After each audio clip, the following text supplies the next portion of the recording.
Another danger with psychedelics and the psychedelic journey and process is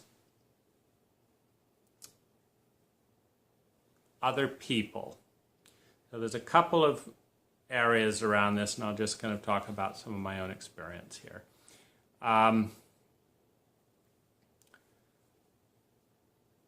Altering state is always done by exaggerating one variable and minimizing another. This is what the altered state is. For example, if I want to alter your body state, I may, if I want to focus you on touch and make touch everything real, I might use temperature or pressure to draw all your awareness into how am I touching you? What's going on now? Now you're doing that. Now you put ice here. You do this here. It's all on sensation. But while I'm doing those intense things, even if I don't decrease the volume of your hearing, you're not going to be noticing the nuances of Beethoven's symphony. And so, but what you are going to be doing is getting to know your skin all over your body. Now that's valuable, particularly if you, for a whole variety, distraction, this, that, and the other. But you will become more conscious and intimate. Now consciousness is power. If you know that this hand exists, and you know it is here, and you know that molecules that are operating at a similar vibration have the ability to influence this hand. Obviously, like if this was a subatomic particle type hand that did not show to our senses, it could go right through this hand and it would have no influence. So knowing that this hand is there, knowing what influences this hand, which is another object in a similar vibratory pattern, and then knowing that pressure and this is power, because now this hand can push this hand. Well, why is that useful? It may not be, but if you did want to move that hand, the knowledge, the consciousness is what allows us to do it. So consciousness is power. Altering state makes us more conscious of things we weren't conscious of before, and less conscious of things that we were conscious of before. And as a result, if we alter our state to the left, to the right, to the up, below, this, that, and the other, we get breadth, we get depth perception. It's a little bit like these eyes. The third dimension, the dimension of distance, is largely generated by the perspective of two eyes. And so if I look through this here, it's a little bit harder to tell distance. My mind is making up stories. I've seen this space thousands of times before, and so my mind is telling me, well, I remember this and that and the other. But if you're looking at something completely new with one eye, it's much harder to tell distance than two. Now, what two eyes are, it's the same measuring device, a little round disc linked to the brain, 6 inches apart, or 4 inches apart. Now, this eye sees this, and this eye sees this, and then there's a synthesis. They don't see the same thing, but you get depth perception by contrasting two conflicting bits of information. So they're convergent enough that even if you were sitting in the sofa over there, we would agree on many things that we saw. If I said, doesn't the brown ceiling look nice, you'd look up and say, yeah, I like it. But the brown ceiling you would see would be a little different. The angle of the fan, the this, that, and the other, they'd all be slightly different. And the reality that this eye and this eye sees is slightly different. Now, this is important in understanding one of the most valuable aspects of an altered state. It's called an altered state, but what it is really is an altered perception. It is altering perception. Now, when you alter perception, what you're saying is one part of me is perceiving here, and then another part of me is perceiving reality from over here. This is the altered perception. This is me, normal perception, and then I'm going to put a new sense of, of self over here that doesn't normally exist. Now, just take the eyes, for example. If the eyes were pivoted out or moved out and we had our eyes right here, what would happen as a result of having our eyes 2.5 feet apart instead of 4 inches apart is dramatically increased depth perception in 3D vision. We would have much more sense of accuracy in that third dimension because we would be seeing the world from a more divergent angle. So dimensional perception is facilitated by dual simultaneous positions from which to see something.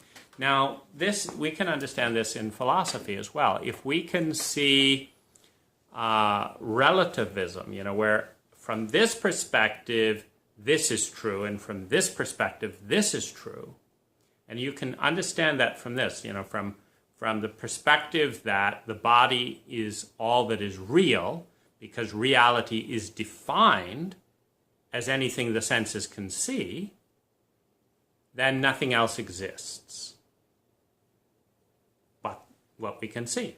That's perfectly understandable. But from the perspective that what is real is all that can be imagined, then that's not true. Now, what we're doing is we're creating depth perception. The more angles we can view reality from, and the more parts of reality we can view simultaneously from multiple directions, the more breadth and depth perception we have. This is important in understanding one of psychedelics' great gifts. Now, everything is real from a certain position in time, space, and with a certain measuring device. So if I turn this ear up by 150%, I just have a little button here, and now this ear is hearing 150% louder. It is now real from that perspective that I am talking way too loud, and I don't want to hear it. Now, it's still real that from this perspective's ear, which is at the original volume, that I am talking comfortably. I'm talking way too loud, I'm talking comfortably. But there's only one person talking and it's at one static volume. But it's heard in a different way. Now, when you're exploring dimensions, going out into dimensional space, everything you see and feel is real from the measuring devices and filters you are using to perceive it. That doesn't mean that someone else is going to see it or feel it the same way, because they have different measuring devices. We all have 5 senses, and yes, highly sensitive people, and I do recommend that book, Elaine Aron, The Highly Sensitive Person, and take the test online, Highly Sensitive Person Test. It's good to know, if you're in that category, again, how much you're going to be dealing with in this terrain. But should you work with a person, like take psychedelics at the same time? I prefer to change roles. I prefer, and then who do you do that with? So I've had 2 sitters that were professionals, both having disastrous side effects in different ways. And then I've had a couple of lovers that we did sitting for one another. I prefer the lovers. in one respect. But let's kind of just break this down to kind of pros and cons in different terrains. So you can do stuff alone, you can do it with another. When you do it with others, you will be influenced by their needs, by their emotions, by their projections, by their values. You will be influenced. We are empathic human beings, we are influenced. So that's plus or negative.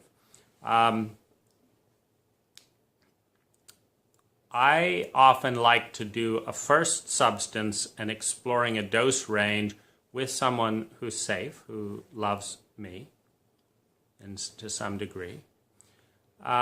Should that be a lover or someone else?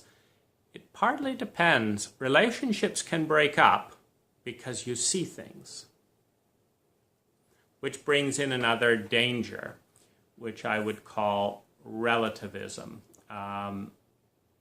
Let's say you're with a girlfriend or a partner and you learn that what you really want is this other kind of energy, and that this energy, you see quite accurately how, in this case, her, energy is interfering with a part in you that's trying to grow, and you see how it's interfering. You see how she sabotages it, she disrespects it, she da-da-da, and you want it to grow. And that's what emerges, as a clear insight on the journey. This is not spiritual guidance. The question comes, what do we do with that information? Is it spiritual guidance? Is it a should? Is she an evil person? How do we interpret this, basically? And the way I have found to best interpret it is that this is a dimension.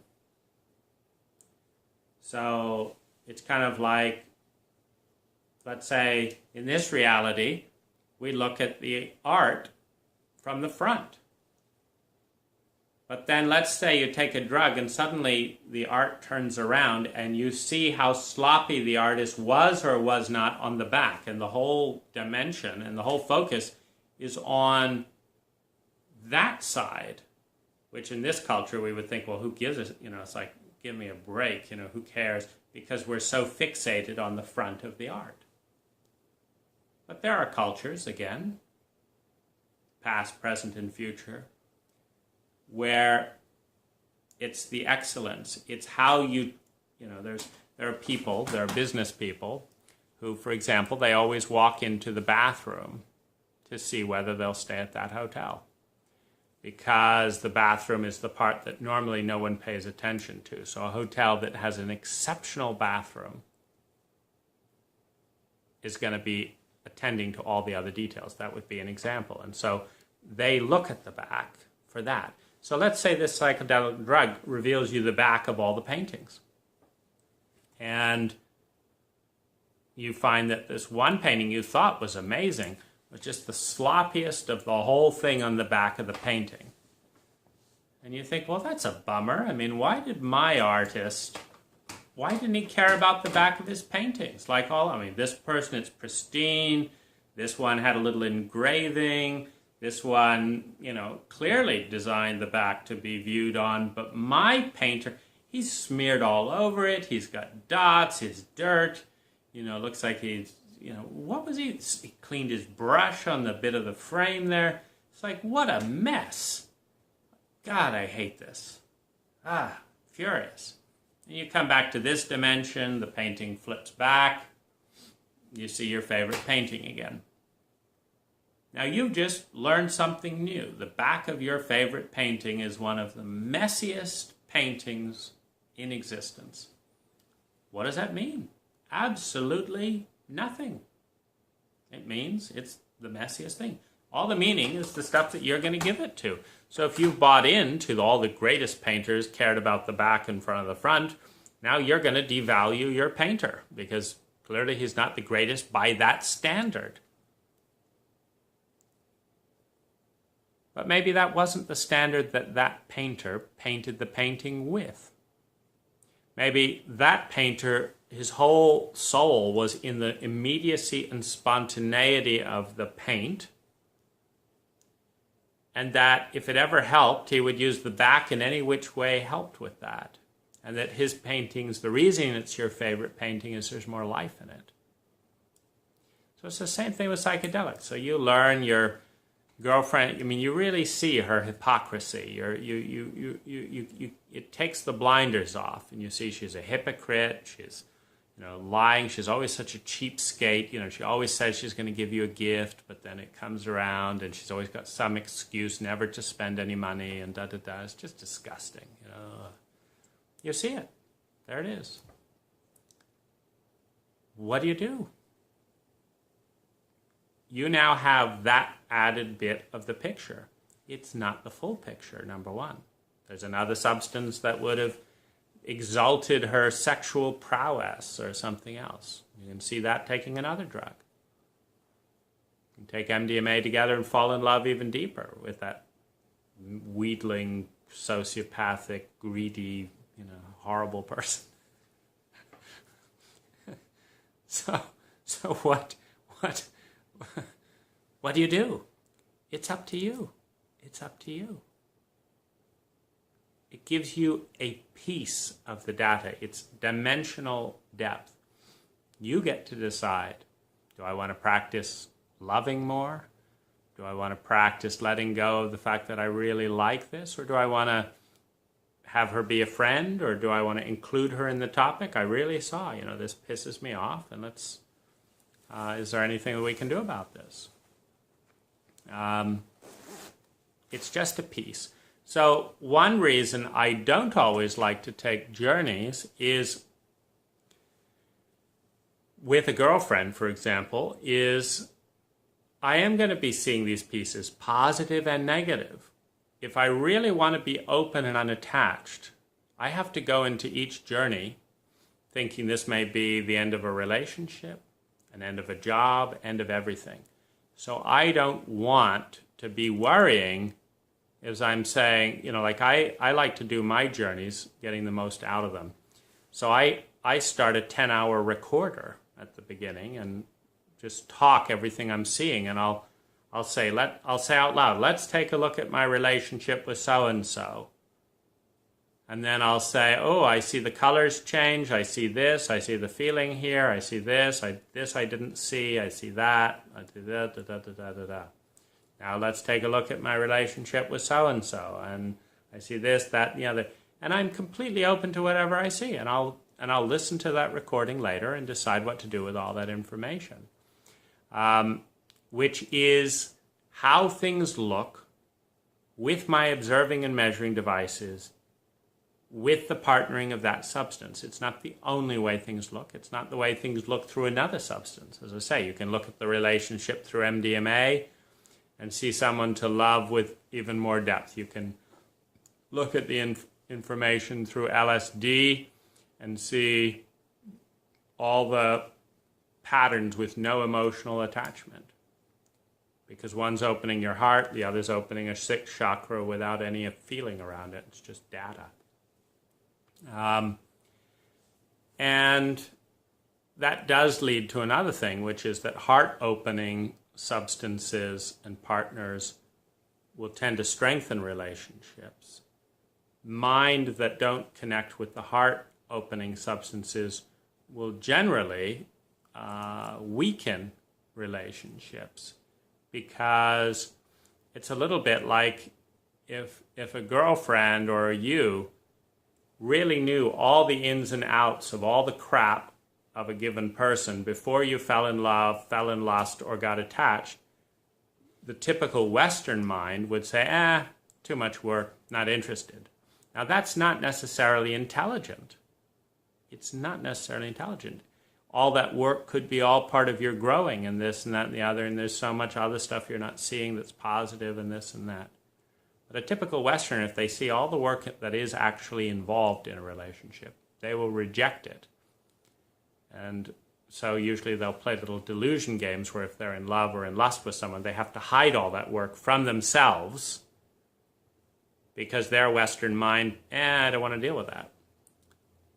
But another mind, a different cultural mind, would say, here's an opportunity to grow a garden together. So alone, you're free without politics, fears, and psychic space.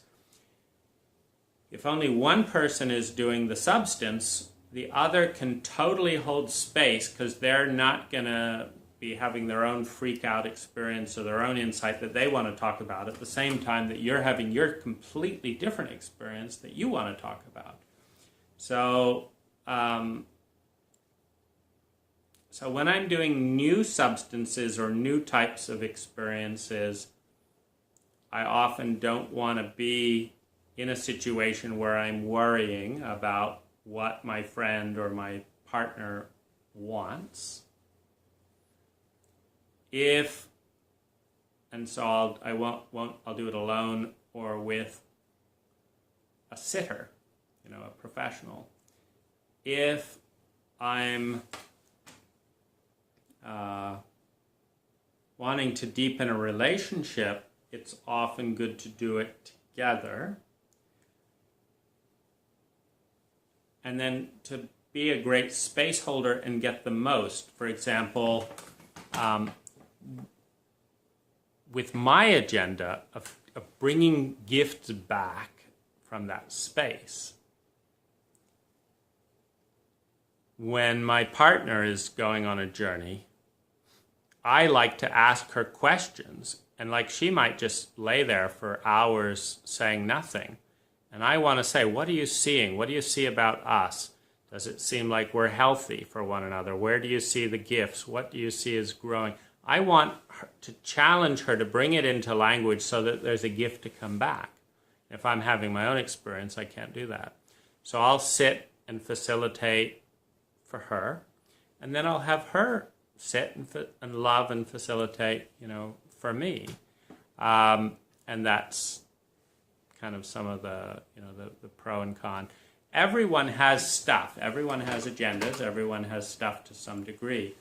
And the therapists, they can be the worst in terms of fear of you going in this direction, fear of you seeing that they're not such a good therapist or, this, that, and the other. And so, sometimes someone without any agenda at all, like I've had my house cleaner just sit because she doesn't care, or he doesn't care whether it's this or that or the other. There's no agenda. He's not all caught up in his therapeutic dogma, which doesn't always fit the transcendent states of psychedelics. So there's just a lot more freedom in someone who has no attachment other than just to be helpful and bring you water and this, and that, and the other. But the other thing I want to say is that there are risks in the therapeutic container around sexuality. I had my second sitter escalate a romantic relationship while I was taking my first dose of something. So it's you don't get your feet until you try something. And so, and I was aware of it, and I didn't have I wasn't against it because, MDMA was one of the subs. It was MDMA and mushrooms, and it's like, okay, love is a good thing. But it was so unclean, It turned out he'd kept the secret from his wife. He was breaking another agreement with his teaching organization, and then all of his fear and repressed, broken integrity got shoved on me when I'm in this really vulnerable state. And it was actually incredibly traumatic, incredibly painful and traumatic. So professionals, so I'd say that integrity also goes up in importance. I'd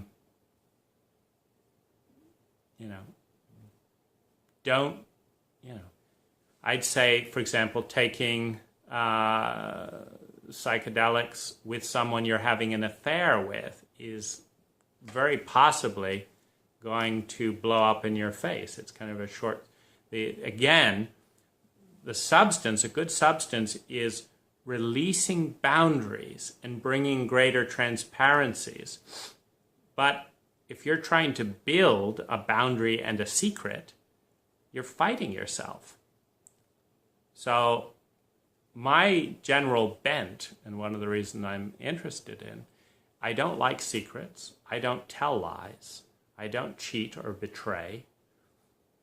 I do my best to treat people the way I'd like to be treated. I own as much of my shit as I can. If someone says you're arrogant, I say, what do you mean by that? And if they say, well, you always think you know what you're saying, and and you have a dismissive tone of voice, and you're impatient, and I say, yeah, you're absolutely right. That's definitely my personality.